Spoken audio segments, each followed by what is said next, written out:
तो दोस्तों आज का लाइक गोल है 1900 लाइक्स। प्लीज सब्सक्राइब करके चैनल को सपोर्ट करें ताकि हम ऐसी ही धमाकेदार वीडियोस आपके लिए लाते रहें। चलिए अब शुरू करते हैं। यहाँ ये एपिसोड बिल्कुल वहीं से शुरू होता है जहाँ पिछला खत्म हुआ था। वो प्यूरिफाइड एंट्री अपने बीच से बाहर निकल आया है और एक जगह चुपचाप बैठा है अपनी आंखें बंद करके, बिल्कुल किसी चूजे की तरह। सियोजुन, ब्लैक वॉरियर रैबिट और बेबी बियर पूरे गुस्से में खड़े हैं। उनकी बॉडी कसी हुई है, किसी भी पल हमला करने के लिए तैयार। सियोजुन हैरान होने के बावजूद पूरा अलर्ट रहता है क्योंकि वो नहीं चाहता कि कोई अनजान क्रिएचर खतरा बने। वो ध्यान से देख रहा है, अगर इसने थोड़ी भी गड़बड़ की तो वो इसे तुरंत खत्म कर देगा। लेकिन काफी देर तक वो प्यूरिफाइड एंट्री हिलता डुलता नहीं है, बस वहां शांति से बैठा रहता है। सियोजुन अभी भी गार्ड पर है, सोच रहा है कि ये क्रिएचर कोई बहुत बड़ा और डरावना मॉन्स्टर होगा, पर पास जाकर ध्यान से देखने पर उसे एहसास होता है कि ये तो असल में बहुत छोटा और नाजुक सा है। जैसा उसने सोचा था वैसा बिल्कुल नहीं। इस अजीब नजारे से कंफ्यूज होकर सियोजुन समझने की कोशिश कर ही रहा होता है कि तभी वो एंट्री धीरे से अपनी आंखें खोलता है।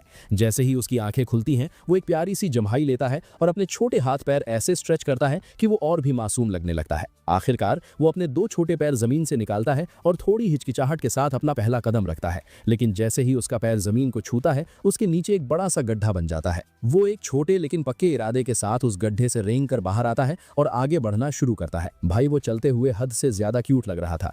वो अपने आसपास के माहौल को देखता है, दाएं बाएं झांकता है, थोड़ा क्यूरियस लग रहा है पर कंफ्यूज भी कि वो आखिर है कहाँ। सियोजुन, बेबी बियर और ब्लैक वॉरियर रैबिट वहां जमे हुए खड़े हैं। उनके चेहरे पर शौक है, जैसे वो उस एंट्री को इधर उधर भटकते हुए देख रहे हैं।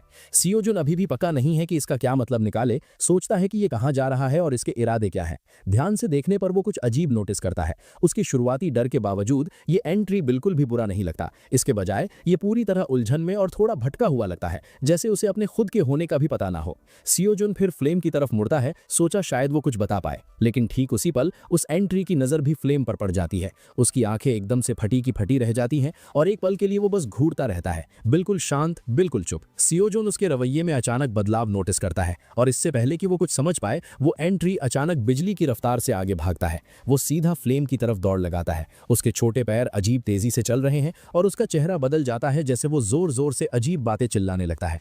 कहता है कि उसने क्वालिफाइड वर्ल्ड ट्री ढूंढ लिया है। लेकिन सियोजुन को परवाह नहीं कि वो क्या बोल रहा है। उसका ध्यान बस एक ही चीज पर है, ये एंट्री फ्लेम की तरफ हमला करने के इरादे से दौड़ रहा है। उसके इंस्टिंक्ट्स चीख कर कहते हैं कि कुछ करो, और बिना एक सेकंड गवाए वो अपने मॉन्स्टर साथियों को आदेश देता है, इसे अभी मार दो और फ्लेम को बचाओ। जैसे ही सियोजुन के मॉन्स्टर्स हमला करने वाले होते हैं, एक डेस्परेट आवाज आती है, रुको। फ्लेम जोर से सियोजुन पर चिल्लाती है, उसे जल्दी से बताती है कि सब कुछ ठीक है, ये बेबी एंट्री दुश्मन नहीं है, ये कोई बुरा क्रिएचर नहीं है। सियोजुन को अपना आदेश वापस लेना होगा। हालांकि सब कुछ अभी भी शक्की लग रहा है, फ्लेम जिद करती है कि अगर सियोजुन बस एक बार उस पर भरोसा करे तो वो जल्द ही सब समझ जाएगा। फ्लेम की आवाज में सच्चाई सुनकर सियोजुन दांत पीसता है और एक पल के लिए हिचकिचाता है, लेकिन आखिरकार वो उस पर भरोसा करने का फैसला करता है। एक गहरी सांस लेकर सियोजुन अपना ऑर्डर कैंसिल करता है और सबको पीछे हटने को कहता है। और जैसे ही वो माहौल को शांत करता है, कुछ ऐसा होता है जो किसी ने सोचा नहीं था। वो बेबी एंट्री फ्लेम के पास पहुंचता है और उसके सामने खड़ा हो जाता है, सबसे प्यारे तरीके से। उसका छोटा शरीर गर्माहट और मासूमियत से भरा है। एक बड़ी इनोसेंट मुस्कान के साथ वो करीब आता है, एक गहरी सांस लेता है फ्लेम को सूंघने से पहले। फिर वो बस वहां खड़ा रहता है, ना हमला करता है, ना नुकसान पहुंचाता है, बस शांति से खड़ा है। वो खुशी से फ्लेम के चारों तरफ घूमने लगता है, जैसे उसे कोई अनमोल चीज मिल गई हो। सियोजुन ये सब देखकर पूरी तरह हक्का बक्का रह रहा है। वो एंट्री बहुत खुश लग रहा है, जैसे उसने अभी कोई पुराना दोस्त ढूंढ लिया हो या अपनी माँ को पा लिया हो। अगले ही पल वो छोटा क्रीचर धीरे से आगे झुकता है और खुद को फ्लेम से सटा लेता है, बड़े प्यार से उससे चिपक जाता है। जिस तरह वो फ्लेम से चिपकता है, उसके कामों में जो गर्माहट है, ऐसा लगता है कि फ्लेम उसकी माँ हो। एक पल के लिए सब कुछ साफ हो जाता है। शायद जब उसने पहली बार आंखें खोली तो पहली चीज जो उसने देखी वो फ्लेम थी, इसलिए उसने तुरंत फ्लेम को अपना पेरेंट मान लिया। फ्लेम सियोजुन को देखते हुए धीरे से उसे भरोसा दिलाती है, ये एंट्री बुरा नहीं है, ये साफ दिल का और दयालु है और सिर्फ फ्लेम की रक्षा करना चाहता है। इसका किसी को नुकसान पहुंचाने का कोई इरादा नहीं था। सियोजुन रक्षा शब्द सुनकर सच में हैरान होता है और ये तुरंत उसके दिमाग में और सवाल खड़े करता है। वो फ्लेम की तरफ मुड़ता है, उसकी क्यूरियोसिटी बढ़ती जाती है और वो पूछता है कि ये बेबी एंटिटी जिसने आज से पहले फ्लेम को कभी नहीं देखा, अचानक आंखें खोलते ही उसकी रक्षा क्यों करना चाहता है। और सिर्फ यही नहीं, बल्कि वो किससे उसकी रक्षा करने की कोशिश कर रहा है, क्योंकि बस कुछ पल पहले जब ये करप्टेड था, ये फ्लेम को नष्ट करना चाहता था, उसे मारना और यहाँ तक कि खाना चाहता था। सियोजुन अब पूरी तरह दिलचस्पी ले रहा है, सवाल करता है कि इस बेबी एंटिटी का फ्लेम के साथ क्या कनेक्शन है। ऐसा कैसे है कि जब ये बुरा था तो उसे खत्म करना चाहता था, लेकिन जिस पल प्योरीफाई हुआ उसने तुरंत उसे पहचान लिया और अब उसकी रक्षा करना चाहता है। और सबसे जरूरी बात, किससे रक्षा? ये रहस्य सियोजुन को और ज्यादा क्यूरियस बना देता है। इससे पहले कि वो और सोच पाए, वो बेबी एंटिटी सबसे अनोखे तरीके से जवाब देता है। अपने छोटे सिर को टेढ़ा करते हुए वो बस अपनी अजीब भाषा में बुदबुदाता है, सबसे इनोसेंट और अनजान तरीके से, मुझे नहीं पता। सियोजुन अपनी आईब्रो उठाता है, क्योंकि जिस तरह ये छोटा क्रीचर बोलता है वो बिल्कुल एक न्यूबॉर्न बेबी जैसा लगता है, जो टूटे फूटे शब्द बोलने की कोशिश कर रहा है। जैसे एक बच्चा बोलने के लिए संघर्ष करता है, ये एंटिटी भी वैसा ही कर रहा है। फिर अचानक कहीं से भी वो बेबी एंटिटी अपना छोटा सा सीना फुलाता है और एक दृढ़ एक्सप्रेशन के साथ जोर से ऐलान करता है, मैं नंबर 1 हूं और मैं वर्ल्ड ट्री की रक्षा करूंगा। वर्ल्ड ट्री शब्द सुनकर सियोजुन तुरंत जम जाता है। कंफ्यूजन उसके दिमाग को घेर लेता है। World tree? ये वर्ल्ड ट्री क्या है? सियोजुन पूरी तरह खोया हुआ तुरंत ब्लैक वॉरियर रैबिट की तरफ मुड़ता है। उम्मीद करता है कि शायद वो इस वर्ल्ड ट्री के बारे में कुछ जानता हो, लेकिन ब्लैक वॉरियर रैबिट भी सियोजुन जितना ही अनजान दिखता है। वो अपना सिर हिलाता है, उसका चेहरा ब्लैंक है और मानता है कि ये पहली बार है जब उसने वर्ल्ड ट्री के बारे में सुना है। दूसरी तरफ बेबी बेयर को इस पूरी बातचीत से कोई मतलब नहीं है। उसके छोटे दिमाग में सिर्फ 2 चीजें मायने रखती हैं, पहला खाना, दूसरा अपने डैडी सियोजुन की रक्षा करना। इसलिए कुछ भी सवाल करने के बजाय बेबी बेयर उस बेबी एंटिटी की तरफ मुड़ता है और अपने दिमाग का सबसे जरूरी सवाल पूछता है, तुम्हें खाने में क्या पसंद है? सियोजुन गहरी कंफ्यूजन में होने के बावजूद इसे बहुत ज्यादा क्यूट पाए बिना नहीं रह सकता। इस भालू की प्रायोरिटी सेट है, सियोजुन खुद से सोचता है। आखिरकार ये एक नियम है, जब भी कोई नया मेहमान आता है, पहली चीज जो आप पूछते हैं वो खाने के बारे में होती है। लेकिन ये पल जितना भी क्यूट हो, सियोजुन को अभी भी जवाबों की जरूरत है। इससे पहले कि वो और सवाल पूछ सके, उसकी लवली आइलीन आखिरकार बीच में आती है और सब कुछ डिटेल में समझाना शुरू करती है। अपने यूजुअल कॉन्फिडेंट टोन के साथ आइलीन सियोजुन की तरफ मुड़ती है और शांति से कहती है कि वर्ल्ड ट्री एक रहस्यमयी पेड़ है जिसमें अबंडेंस की ताकत है। ये पूरे टावर में सबसे पावरफुल बीइंग्स में से एक है। वर्ल्ड ट्री के पास अकल्पनीय मात्रा में शक्ति है, जो अपने दम पर एक पूरी दुनिया बनाने की क्षमता रखता है। सिर्फ यही नहीं, प्राचीन इतिहास में लिखा है कि जो लोग वर्ल्ड ट्री द्वारा पहचाने जाते हैं उन्हें अपार शक्ति और अनगिनत लाभ मिलते हैं। चुने हुए लोग जिन्हें वर्ल्ड ट्री का आशीर्वाद मिलता है, उन्हें इसका डिवाइन ब्लेसिंग मिलता है और उन्हें अनंत प्रचुरता मिलती है। सियोजुन ध्यान से सुनता है, आइलीन के हर शब्द को समझता है और आखिरकार वो समझना शुरू करता है कि वर्ल्ड ट्री क्या है। हालांकि अभी भी एक सवाल बाकी है। वापस आइलीन की तरफ मुड़ते हुए सियोजुन पूछता है कि ये प्योरीफाइड एंटिटी आखिर क्या है? क्या आइलीन के पास उनके बारे में कोई जानकारी है? ये सुनकर आइलीन एक पल के लिए रुकती है, अपनी पुरानी ज्ञान की लाइब्रेरी में पहुंचती है और एक और पुरानी किताब निकालती है। धूल भरे पन्नों को पलटते हुए वो आखिरकार वो ढूंढ लेती है जो वो खोज रही थी। फिर वो सियोजुन को समझाती है कि एंटिटीज को मूल रूप से वर्ल्ड ट्री के पवित्र पानी की रक्षा के लिए बनाया गया था। वे वर्ल्ड ट्री और उसके जीवन देने वाले पानी के गार्डियंस थे। हालांकि बहुत पहले एक भयानक लड़ाई के दौरान टावर में भारी मात्रा में करप्टेड एनर्जी बाढ़ की तरह आ गई। इस वजह से एंटिटीज खुद करप्टेड हो गई। करप्टेड एंटिटीज ने सारी नेगेटिव एनर्जी सोख ली और एक एक करके हर एक एंटिटी करप्टेड एंटिटी में बदल गई और इसके साथ ही वर्ल्ड ट्री नष्ट हो गया। अपना स्पष्टीकरण खत्म करने के बाद आइलीन एक भारी एक्सप्रेशन के साथ किताब बंद करती है और सियोजुन को बताती है कि यही वो सारी जानकारी है जो उसके पास है। प्राचीन किताबों में करप्टेड एंटिटीज या गिरे हुए वर्ल्ड ट्री के बारे में और कुछ नहीं लिखा है। हालांकि भले ही ये किसी किताब में नहीं है, आइलीन को अचानक कुछ याद आता है। वो सियोजुन की तरफ मुड़ती है और कहती है कि उसके दादाजी काइजर के पास इस टॉपिक के बारे में और जानकारी हो सकती है, इसलिए जैसे ही उसके दादाजी आएंगे सियोजुन उनसे कुछ भी पूछ सकेगा। ये सारी जानकारी सुनने के बाद सियोजुन और भी हैरान और कंफ्यूज हो जाता है। उसका दिमाग उन विचारों से दौड़ रहा है जो उसने पहले कभी नहीं सोचे थे। फ्लेम की तरफ मुड़ते हुए वो एक ऐसा सवाल पूछता है जो पूरी बातचीत को हिला देता है। अगर ये baby purified entity world tree का गार्डियन है और फ्लेम की रक्षा करना चाहता है, तो क्या इसका मतलब है कि फ्लेम ही वर्ल्ड ट्री है? जिस पल ये शब्द सियोजुन के मुंह से निकलते हैं, फ्लेम का पूरा चेहरा बदल जाता है। वो घबरा जाती है, उसका चेहरा गर्म हो जाता है, जैसे वो जवाब ढूंढने में लड़खड़ाती है। यहाँ तक कि सियोजुन खुद नहीं जानता कि अपने सवाल पर कैसे रिएक्ट करे। लेकिन जब बाकी सब इस खुलासे को समझ रहे हैं, बेबी प्यूरिफाइड एंटिटी एक टूटे हुए रिकॉर्ड की तरह वही शब्द दोहराता रहता है, मैं वर्ल्ड ट्री और उसके पवित्र पानी को बचाऊंगा, मैं वर्ल्ड ट्री की रक्षा करूंगा और किसी को उसका पानी नहीं पीने दूंगा। इसे बार बार सुनकर धीरे धीरे सियोजुन मानने लगता है कि फ्लेम शायद सच में वर्ल्ड ट्री हो सकती है, और अगर ये सच है तो ये एक बहुत बड़ी बात है। लेकिन फ्लेम दूसरी तरफ इनकार करने की कोशिश करती रहती है, जिद करती है कि वो वर्ल्ड ट्री नहीं है। वो सियोजुन को कन्विंस करने की कोशिश करती है कि वो बस एक आम एप्पल ट्री है, उससे ज्यादा कुछ नहीं। वो बस इतना चाहती थी कि वो सियोजुन की जिंदगी भर सेवा करे और उसका एकमात्र उद्देश्य अच्छे से बढ़ना और एक मजबूत स्वस्थ पेड़ बनना है, बस इतना ही। वो जिद करती है कि वो कमजोर है, नाजुक है, उसका मिशन बस बड़ा होना और सियोजुन के लिए फल देना है, और जब वो दिन आएगा वो उसे अपना पहला सेब ऑफर करना चाहती है, रसीला और स्वादिष्ट। यही उसका असली लक्ष्य है। उसके पास पवित्र पानी नहीं है, हाँ, उसका पानी थोड़ा अलग है, लेकिन खैर छोड़ो। लेकिन सियोजुन मानने को तैयार नहीं है। वो फ्लेम की किसी भी बात को सुनने से इनकार कर देता है। बिना एक और सेकंड बर्बाद किए सियोजुन तुरंत आइलीन की तरफ मुड़ता है और मांग करता है कि वो पूरे टावर को स्कैन करे, ये पता लगाने के लिए कि क्या फ्लेम सच में वर्ल्ड ट्री है। बिना हिचकिचाहट के आइलीन अपनी स्कैनिंग एबिलिटी एक्टिवेट करती है। कुछ पल बाद वो अपनी रिपोर्ट देती है। टावर में कहीं भी वर्ल्ड ट्री के होने की कोई जानकारी नहीं है। आइलीन आगे समझाती है कि वर्ल्ड ट्री को एक्टिवेट करने की शर्तें पूरी नहीं हुई हैं और वो शर्तें खुद अनजान और छिपी हुई हैं। यहाँ तक कि वो भी नहीं जानती कि वर्ल्ड ट्री को जगाने या उगाने के लिए क्या चाहिए। हालांकि एक चीज जो वो कंफर्म कर सकती है, हर प्योरीफाइड एंटिटी का मकसद वर्ल्ड ट्री और उसके पवित्र पानी की रक्षा करना है।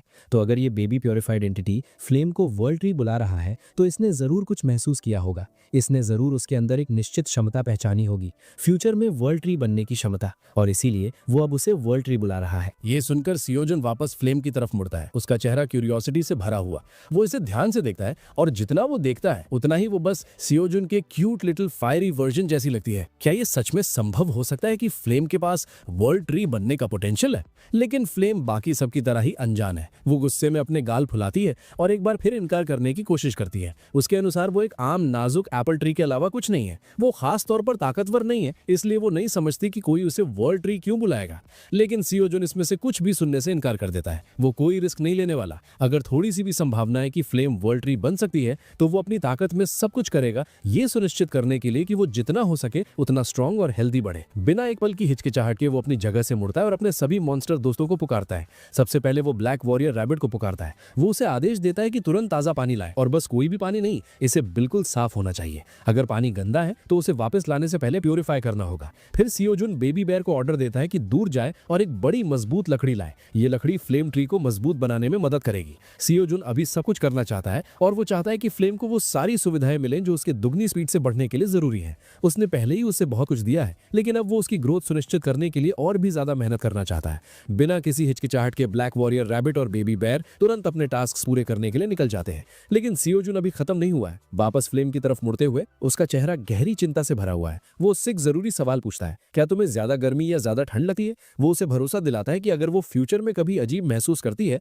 तो वो तुरंत उसके पास आ सकती है और बता सकती है। अगर उसे कभी ठंड लगे तो उसे तुरंत बताना चाहिए और वो उसके बारे में कुछ करेगा, और अगर उसे कभी ज्यादा गर्मी लगे तो उसे बता देना चाहिए और वो उसे भी ठीक करेगा। अगर फ्लेम को फ्यूचर में कभी किसी चीज की जरूरत हो तो वो सीधे सियोजुन से बिना हिचकिचाहट के पूछ सकती है। उसे शर्माने की कोई जरूरत नहीं है क्योंकि सियोजुन हमेशा उसके लिए वहां रहेगा। वो यहाँ तक कि वादा करता है कि वक्त वक्त पर वो उसे चेक करेगा, उसकी शाखाओं को थपथपाएगा और सुनिश्चित करेगा कि वो अच्छे से बढ़ रही है। ये सब फ्लेम के लिए बहुत ज्यादा इमोशनल था। उसने कभी अपने लिए कुछ नहीं चाहा था। उसने बस यही चाहा था कि वो सियोजुन को खुश देखे। लेकिन अब सियोजुन उसे इतनी देखभाल, ध्यान और प्यार दे रहा था और वो नहीं जानती थी कि उसके अंदर बन रही इस अजीब झंझनाहट पर कैसे रिएक्ट करे। उसका पूरा शरीर अजीब महसूस कर रहा था, जैसे उसके अंदर कुछ बदल रहा हो। वो बस वहां जमी खड़ी रही, इमोशन में पूरी तरह खोई हुई। इस बीच सियोजुन अपना एक्साइटमेंट रोक नहीं सका। वो बेहद खुश था ये जानकर कि फ्लेम स्पेशल है और शायद, बस शायद, फ्यूचर में वो सच में वर्ल्ड ट्री बन जाएगी। अगर ऐसा हुआ तो सियोजुन को उसके बारे में फिर कभी चिंता नहीं करनी पड़ेगी। इस विचार के साथ सियोजुन बेबी प्योरीफाइड एंटिटी की तरफ मुड़ा और एक सख्त आदेश दिया, चाहे कुछ भी हो जाए, फ्लेम की रक्षा की जानी चाहिए। कुछ भी उसे नुकसान नहीं पहुंचना चाहिए, कुछ भी नहीं। एक वफादार गार्डियन की तरह बेबी प्योरीफाइड एंटिटी ने बिना हिचकिचाहट के जवाब दिया, पक्के इरादे के साथ ऐलान किया, मैं वर्ल्ड ट्री का गार्डियन हूं, मैं फ्लेम को कभी मरने नहीं दूंगा। उस पल सियोजुन, फ्लेम और बेबी प्योरीफाइड एंटिटी के बीच एक सॉफ्ट लेकिन पावरफुल बंधन बन गया। एक प्योर इमोशनल मोमेंट सामने आया, जैसे सियोजुन ने धीरे से फ्लेम की ब्रांच को थपथपाया, उसे गहरी परवाह और गर्माहट से देखते हुए। उसने उसे अच्छे से बढ़ने के लिए प्रोत्साहित किया, वादा किया कि वो उसकी मदद करने के लिए अपनी पूरी ताकत लगा देगा। और जैसे फ्लेम ने उसके शब्द सुने, वो खुद को गहराई से खुश और इमोशनल महसूस करने से रोक नहीं पाई। खैर, ये कहानी में अब तक के सबसे दिल को छू लेने वाले और खूबसूरत पलों में से एक था। लेकिन आपके बारे में क्या? कौन सा सीन आपका फेवरेट था? कमेंट्स में लिखना ना भूलें। साथ ही आप इस सीन को 10 में से कितना रेट करेंगे? अब वापस कहानी पर। सीन शिफ्ट होता है और हम अब 67th फ्लोर पर हैं, जहां पूरी तबाही मची हुई है। पहले रेड लोकस्ट लाल थे, लेकिन उनका रंग नीले में बदल गया था। हालांकि अब वो वापस लाल हो गए हैं, और बुरा ये कि वो पर्पल हो रहे हैं। और पर्पल डिजास्टर का असली रंग था। सिर्फ यही नहीं, उनकी पॉपुलेशन 3 गुना हो गई है। उन्हें संख्या में इतना विशाल बना दिया है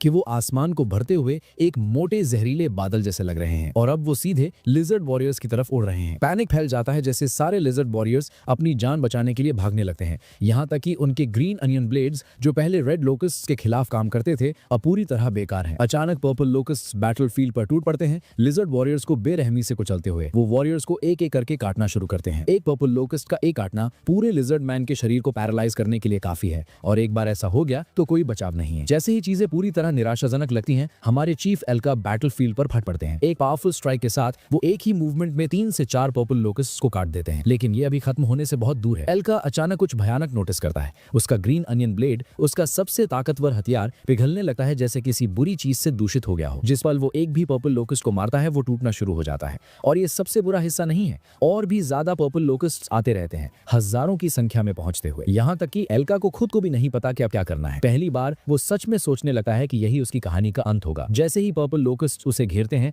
एक आखिरी वार करने की तैयारी करते हुए बूम बूम बूम आसमान में अचानक धमाके होते हैं। एक पल में लगभग 2000 से 3000 पर्पल लोकस्ट्स आसमान से उड़ जाते हैं, गिरती हुई बारिश की तरह। और इस पावरफुल अटैक के लिए जिम्मेदार एक छोटा हुडेड मैजिशियन है। और फिगर्स बैटलफील्ड पर कदम रखते हैं, और उनके कपड़ों और पावरफुल मैजिक को देखकर वो निश्चित रूप से आयोना के मैजिक टावर से हैं। इसे देखते हुए 2 सिल्वर वुल्व्स शॉक में खड़े हैं। एल्का हालांकि इस मौके को बर्बाद नहीं करता। स्थिति का फायदा उठाते हुए वो घायल और जहरीले लिजर्ड वॉरियर्स को पकड़ता है और सुरक्षा के लिए उन्हें अपने गुफा में ले जाता है। और फिर छोटे मैजिशियन वॉरियर्स का क्लोजअप आखिरकार दिखाया जाता है। एक छोटा उल्लू, एक खरगोश और अन्य क्यूट लेकिन इनक्रेडिबली पावरफुल मैजिकल क्रीचर्स आसमान में गर्व से खड़े हैं, पर्पल लोकस्ट्स के खिलाफ लगातार हमले करते हुए। उनके पावरफुल मैजिक की बदौलत एल्का घायल लिजर्ड वॉरियर्स के साथ ठीक वक्त पर बचने में सक्षम है। हालांकि लड़ाई अभी खत्म होने से बहुत दूर है। छोटे मैजिशियंस अपना हमला जारी रखते हैं, लेकिन जैसे वक्त बीता है उनका मैजिक अपना असर खोने लगता है। इस बीच और भी ज्यादा पर्पल लोकस्ट्स आते जा रहे हैं। जैसे ही एल्का लिजर्ड वॉरियर वाइस कमांडर को सुरक्षा में लेकर पहुंचता है,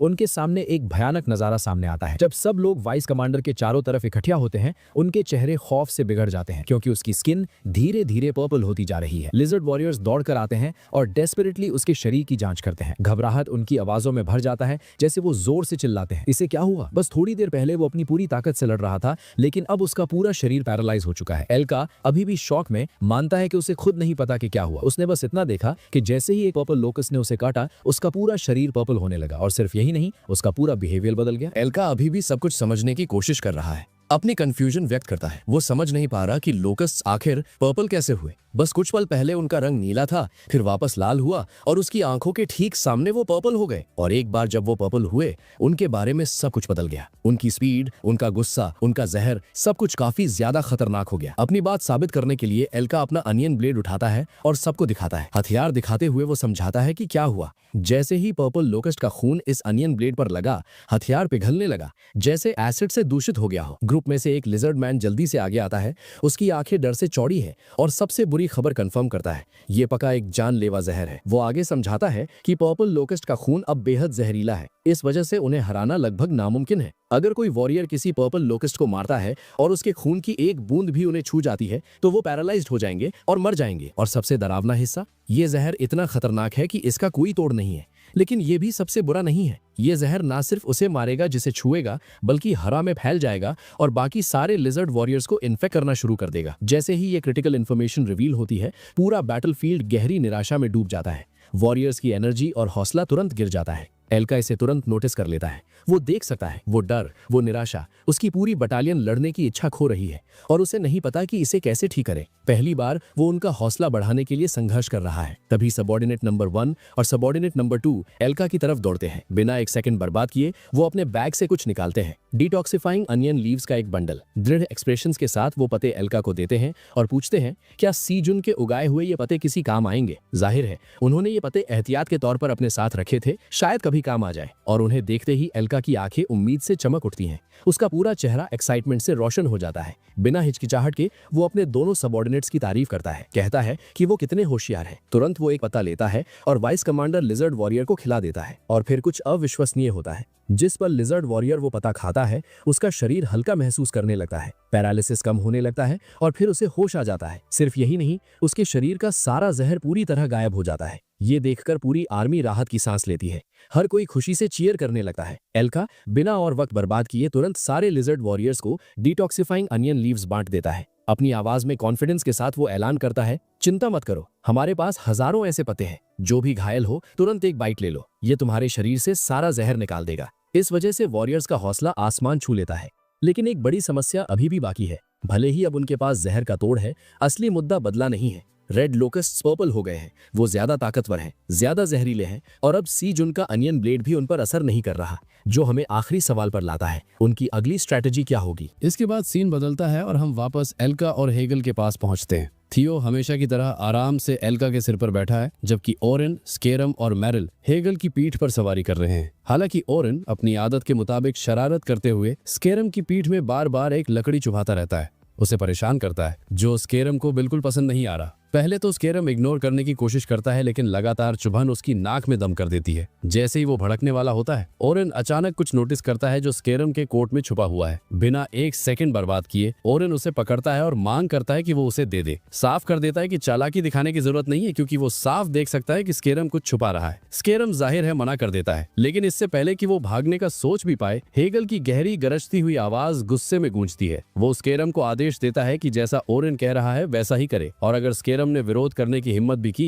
तो हेगल स्केरम को जमीन पर गिरा देगा और जिंदा खा जाएगा। आखिरकार हेगल पहले से ही बहुत भूखा है, तो बेहतर होगा कि स्थिति और खराब ना की जाए। ये धमकी सुनकर स्केरम तुरंत जम जाता है, उसका पूरा शरीर अकड़ जाता है और वो जल्दी से अपना मुंह बंद कर लेता है, रियलाइज करते हुए कि बात मान लेना हेगल के पेट में जाने से बेहतर है। बिना एक और सेकंड इंतजार किए ओरेन तेजी से स्केरम के जैकेट में हाथ डालता है और एक अजीब दिखने वाली चाबी निकालता है, सबके सामने ऊपर पकड़ते हुए। चाबी को देखते हुए ओरेन एक स्मर्क के साथ स्केरम की तरफ मुड़ता है और ताना मारते हुए पूछता है, अगर ये तुम्हारे कोट में नहीं थी तो ये आखिर है क्या? इस पॉइंट पर स्केरम के पास बोलने के लिए कुछ नहीं है, उसका चेहरा पूरे डर में बदल जाता है, ऐसा लगता है जैसे रोने वाला हो। वो सच में नहीं जानता कि क्या करे या वो इस स्थिति में कैसे फंस गया। दूसरी तरफ ओरेन अब पूरी तरह विजयी महसूस करते हुए गर्व से चाबी अपनी पीठ पर रखता है और कॉन्फिडेंटली ऐलान करता है कि वो इसे सबसे पहले पर्सनली थियो को दिखाएगा। और डैम, मुझे कहना पड़ेगा, दिन ब दिन ओरेन थियो का नंबर 1 सबऑर्डिनेट बनता जा रहा है। वो वक्त दूर नहीं जब वो पूरी तरह इस टाइटल को कमा लेगा। उसका कैरेक्टर डेवलपमेंट सच में खतरनाक रफ्तार से हो रहा है और सच में ये देखना एक्साइटिंग है। इस बीच थियो, जो पीछे से पूरा सीन देख रहा था, आखिरकार ओरेन की तरफ देखता है। उसका एक्सप्रेशन मंजूरी से भरा है, वो हाँ में सिर हिलाता है और ओरेन की तारीफ करता है। साफ तौर पर इम्प्रेस्ड है कि ओरेन उसकी उम्मीद से भी बेहतर कर रहा है। इनफैक्ट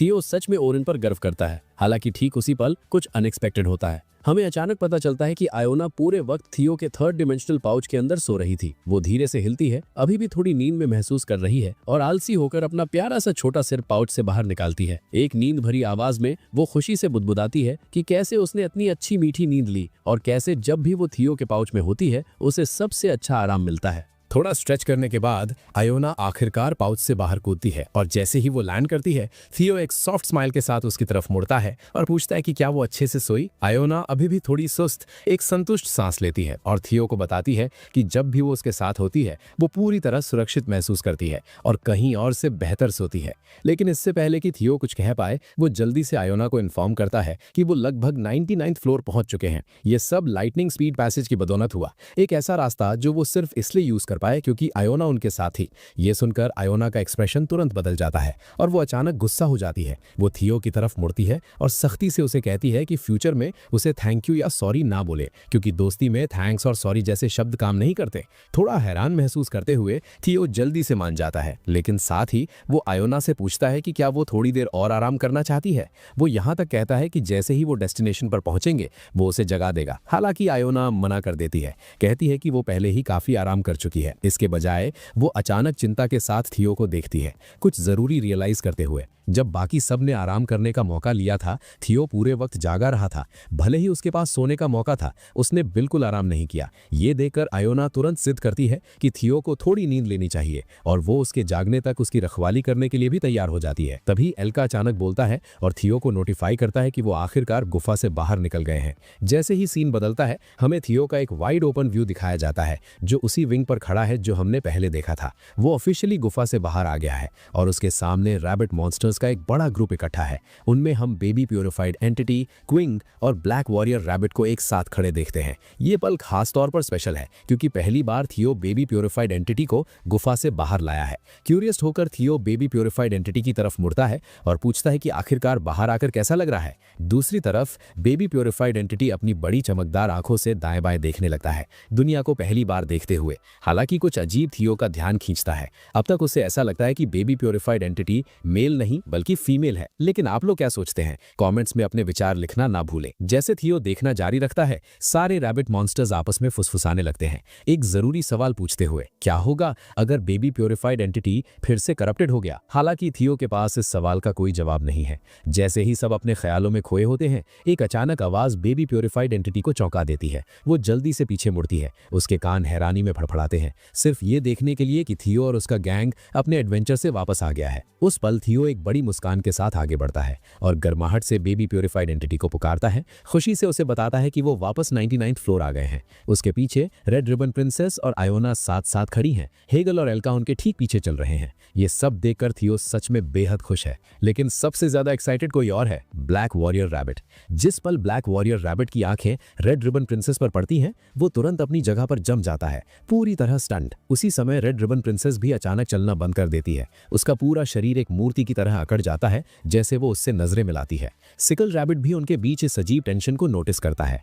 दूसरी तरफ जैसे ही red ribbon princess black warrior rabbit को देखती है, वो हल्के से अपनी आंखें घुमाती है, जैसे कुछ कम्युनिकेट करने की कोशिश कर रही हो। और संदेश साफ है, वो उसे दोबारा देखकर खुश है। लेकिन जिस पल ब्लैक वॉरियर रैबिट ये रियलाइज करता है, उसकी हालत खराब हो जाती है। वो इतना शर्मा जाता है कि उसका पूरा शरीर गर्म होने लगता है और बिल्कुल एक ट्रेन इंजन की तरह उसकी नाक और कान से भाप निकलने लगती है। उसके गाल एकदम लाल हो जाते हैं और ऐसा लगता है जैसे वो शर्म से बेहोश होने वाला है। तुरंत sickle rabbit black warrior rabbit की तरफ मुड़ता है और एक प्लेफुल स्मर्क के साथ उसे चढ़ाता है। वो सुंदर लड़की कौन है? क्या तुम दोनों एक दूसरे को जानते हो? और ठीक उसी पल ब्लैक वॉरियर रैबिट की शर्म 3 गुना बढ़ जाती है। वॉरियर रैबिट समझाता है कि वो सिर्फ कुछ सेकंड्स के लिए लोअर फ्लोर पर मिले थे, इससे ज्यादा कुछ नहीं। दूसरी तरफ जैसे ही थियो एक अनजान चेहरे को नोटिस करता है, वो तुरंत बेबी प्योरीफाइड एंटिटी की तरफ दौड़ता है। उसे क्यूरियोसिटी से देखते हुए वो एंटिटी को बताता है कि उसने उसे पहले कभी सियोजुन की गुफा में नहीं देखा। लेकिन इससे पहले कि वो कुछ और कह पाए, क्विंग एक्साइटेडली बीच में बोल पड़ता है, एक्सक्लेम करता है कि ये एक गार्डियन है जो फ्लेम की रक्षा करता है। उसके बाद थियो बेबी बेयर को पूरी कहानी बताना शुरू करता है और जैसा कि एक्सपेक्टेड था, थियो बहुत क्यूरियस हो जाता है और हर शब्द इंटेंस फोकस के साथ सुनता है। इस बीच सीन सियोजुन पर शिफ्ट होता है, जहां आयोना उसे रेड रिबन किंगडम की प्रिंसेस से मिलवा रही है। जैसे ही सियोजुन उसे देखता है, वो तुरंत पूछता है, ये सुंदर खरगोश कौन है? क्या ये आयोना की नई दोस्त है? आयोना मुस्कुराती है और फॉर्मली सियोजुन को प्रिंसेस से इंट्रोड्यूस करवाती है, समझाती है कि ये रैबिट कोई आम इंसान नहीं है, ये असल में उसकी शिष्य है। और सिर्फ यही नहीं, वो आयोना की तरह ही एक महान जादूगर भी है। ये सुनकर प्रिंसेस अपना सिर झुकाती है और पोलाइटली सियोजुन को ग्रीट करती है, पूरे आदर के साथ हेलो कहती है। जवाब में सियोजुन भी अपना परिचय देता है, कहता है कि उसका नाम सियोजुन है और उसे मिलकर खुशी हुई। हालांकि रेड रिबन किंगडम की प्रिंसेस सियोजुन को चौड़ी आंखों से देखती है, क्योंकि उसके दिमाग में वो मानती है कि सियोजुन ही ग्रेट ब्लैक ड्रैगन है। उसके मन में उसके लिए अपार आदर है और वो श्रद्धा के संकेत के रूप में अपना सिर गहराई से झुकाती है।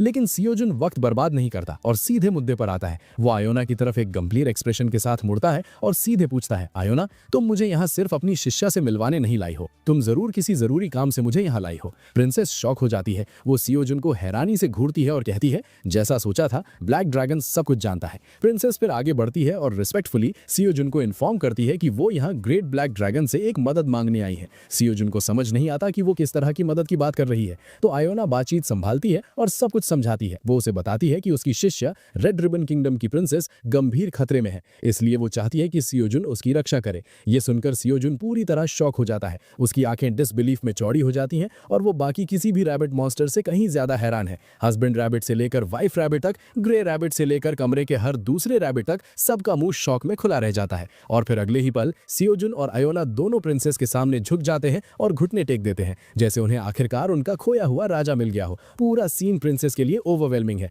जिसे समझ नहीं आ रहा कि कैसे रिएक्ट करे। इस बीच हस्बैंड रैबिट और वाइफ रैबिट रोने लगते हैं, इमोशनल हो जाते हैं, ये रियलाइज करके कि उन्हें कभी पता नहीं चला कि प्रिंसेस पूरे वक्त उनके ठीक सामने खड़ी थी। पूरा माहौल इंटेंस इमोशन से भर जाता है, जैसे सारे रैबिट्स खुशी से रोने लगते हैं। हालांकि दूसरी तरफ सियोजुन और आयोना प्राइवेट बातचीत के लिए साइड में जाते हैं। सियोजुन झुकता है और आयोना से सीधे पूछता है, आखिर प्रिंसेस को किससे खतरा है? कौन उसे नुकसान पहुंचाना चाहता है? आयोना आ भरती है, कहती है कि ये कहानी बहुत लंबी है। सियोजुन बैठ जाता है, सुनने के लिए तैयार। आयोना शुरू से सब कुछ समझाना शुरू करती है, कैसे ग्रीड ने 55th फ्लोर के सभी लोगों पर कब्जा किया, कैसे उसने जिंदगियां तबाह की की और अपनी मॉन्स्ट्रस पावर के साथ उन पर राज किया। जैसे ही सियोजुन सब सुनता है उसका एक्सप्रेशन काला पड़ जाता है। उसे गहरी उदासी महसूस होती है, खासकर ये रियलाइज करके कि प्रिंसेस ने इतनी छोटी उम्र में अपने माता पिता को खो दिया। उसे बचपन से दुख झेलने पर मजबूर किया गया और अब भी वो अपनी जान बचाने के लिए भाग रही है। सियोजुन गुस्से में मुट्ठियां भींच लेता है, विश्वास नहीं कर पाता कि टावर के अंदर ऐसे घिनौने लोग मौजूद हैं। बिना हिचकिचाहट के वो एक कसम खाता है, वो वादा करता है कि वो उसे बचाएगा। उसी समय सारे रैबिट मॉन्स्टर्स फ्यूरियस हो जाते हैं। वो कसम खाते हैं कि वो ग्रीड को कभी माफ नहीं करेंगे। वो ऐलान करते हैं कि वो अपना बदला लेंगे और अपनी आंखों में शुद्ध दृढ़ता के साथ सियोजुन एक बार फिर वादा करता है कि वो उन सभी रैबिट्स को बचाएगा जो अभी भी 55th फ्लोर पर फंसे हुए हैं। इस बीच बेबी बेयर उस प्योरीफाइड ट्री को गिनती सिखाता हुआ दिखाई दिया, जो सच में बहुत क्यूट था। लेकिन जैसे ही माहौल हल्का होता दिखता है, स्थिति तुरंत फिर से गंभीर हो जाती है। आयोना अचानक एक सफेद रंग का ड्रैगन पेंडेंट निकालती है और सियोजुन को देती है। वो उससे पूछती है, ये क्या है सियोजुन? इस चीज की वजह से वो मुझे और प्रिंसेस को किडनैप करने में सफल रहे। वो पेंडेंट पर बने ड्रैगन के लोगों की तरफ इशारा करती है, कहती है कि उसे विश्वास है कि सियोजुन इसके बारे में जरूर कुछ जानता होगा। सियोजुन पेंडेंट को हाथ में लेता है और ध्यान से एग्जामिन करता है, लेकिन उसका ध्यान अचानक हट जाता है जब वो स्कैरम और मैरिल को पास खड़े देखता है। जिस पल सियोजुन की नजर उन पर पड़ती है, वो तुरंत उन्हें पहचान लेता है। उसकी आंखें तंग हो जाती हैं, जैसे उसे रियलाइज होता है कि स्कैरम वही घिनौना स्कैमर है जिसने सबसे पहले थियो को ठगा था। सियोजुन ने शुरू से ही स्कैरम के बारे में काफी कुछ सुना है और अब उसे उस मैरिल को वहां खड़ा देकर सियोजुन के दिमाग में कुछ बहुत बुरे प्लान्स आने लगते हैं। ओ, ये देखना मजेदार होगा कि सियोजुन ने फ्यूचर में उनके लिए किस तरह का टॉर्चर प्लान किया है। लेकिन अभी के लिए सियोजुन उन बुरे विचारों को साइड में धकेलता है और हाथ में मौजूद गंभीर मुद्दे पर फोकस करता है। ये सफेद रंग का व्हाइट पेंडेंट क्या है? जैसे ही सियोजुन इसे घूरता रहता है, आयोना और आइलीन भी गहरी क्यूरियोसिटी के साथ देखते रहते हैं। हालांकि आइलीन का एक्सप्रेशन अचानक बदल जाता है। वो पेंडेंट को देखती है और उसका चेहरा तुरंत बेचैन हो जाता है। सियोजुन उसकी आंखों में डर नोटिस करता है और इससे पहले कि वो पूछ भी पाए, आइलीन बोल पड़ती है, ये चीज टावर में नहीं होनी चाहिए, ये यहाँ क्या कर रही है? आइलीन की आवाज सच्चे डर से भरी हुई है और बस ऐसे ही एपिसोड एक मैसिव क्लिफ हैंगर पर खत्म होता है। हमें बिना जवाबों के छोड़ दिया गया है और व्हाइट पेंडेंट का रहस्य अनसुलझा रह गया है। 1900 लाइक्स का गोल पूरा करना ना भूलें। अगर आप चैनल पर नए हैं तो अभी सब्सक्राइब बटन दबाएं और सबसे जरूरी बात, नीचे कमेंट करें कि इस एपिसोड का आपका फेवरेट पार्ट कौन सा था। मिलते हैं अगले वीडियो में, तब तक के लिए गुड बाय।